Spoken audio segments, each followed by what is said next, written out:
tell us from your experience and from your research, what is your definition of health? Great. I've recently had an epiphany about it. And it goes like this. The only thing in a human being that is always healthy and always whole is the energy that keeps us alive, is life itself. I'm not talking about a concept. I'm talking about the difference between us being vertical and us being horizontal, right? That's the only thing that is always completely whole. Why? It is formless to begin with. It cannot break down, it cannot get sick, and it cannot die.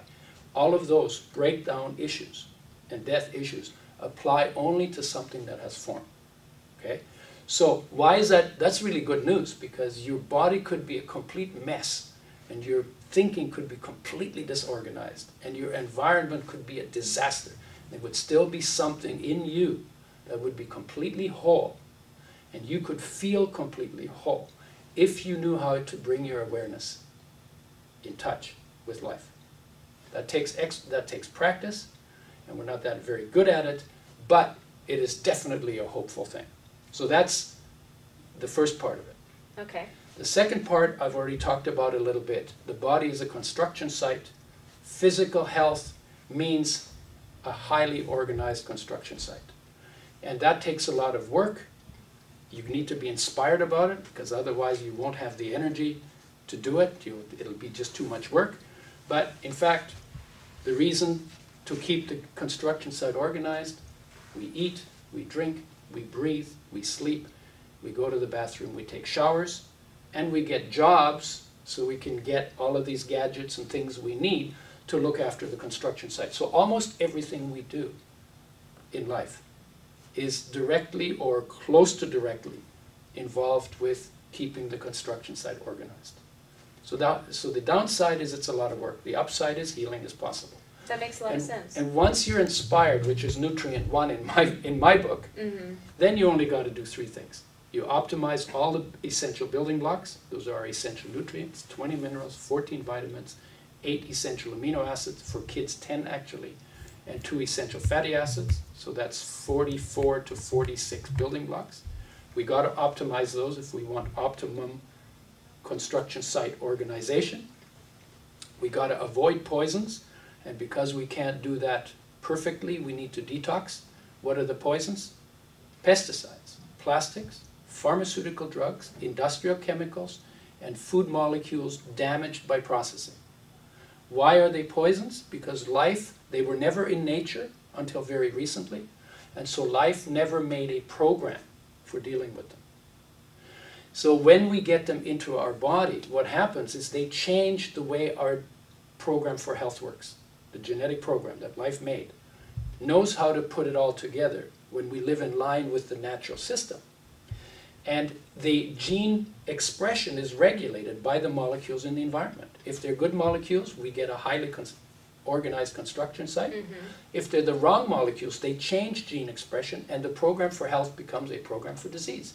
And then that same program will make us tumors, and will make us deposits in our arteries, and will get us pain in our joints with inflammation and swelling, and will get us all of the other disorganization of the construction site, called the body, that we call disease, right? So that's number 2. And then detox. Sweating is good.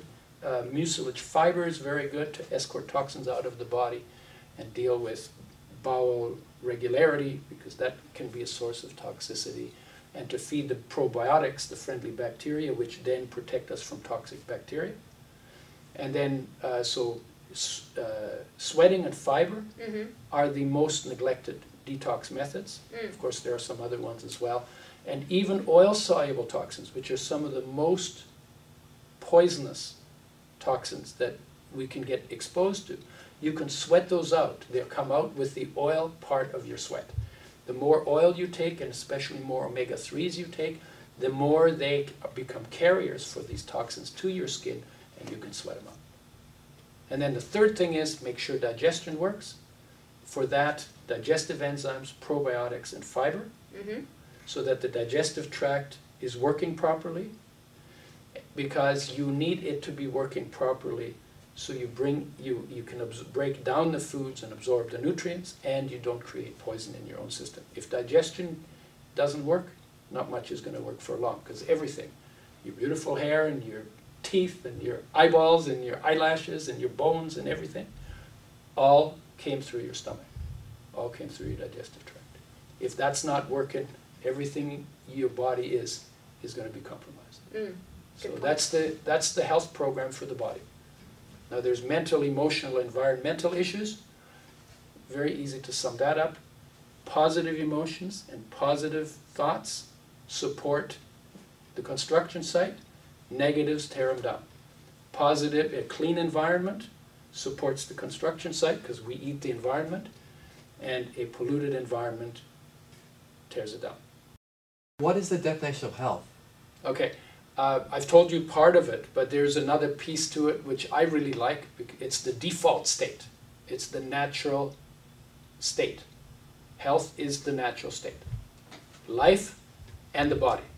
And health is not possible, physical health is not possible living out of line with nature. The way nature worked was fresh, whole, raw, and organic. Every creature in nature that has ever lived has eaten like that except for us and the animals that depend on us for food. So that's the standard. Every step you take away from that standard will cost you something in disease because you're getting out of the natural situation. And every step you take back in that direction gets you something back in better health or better construction of your construction site, better organization of your construction site. So health is the natural state. That's another way to say it.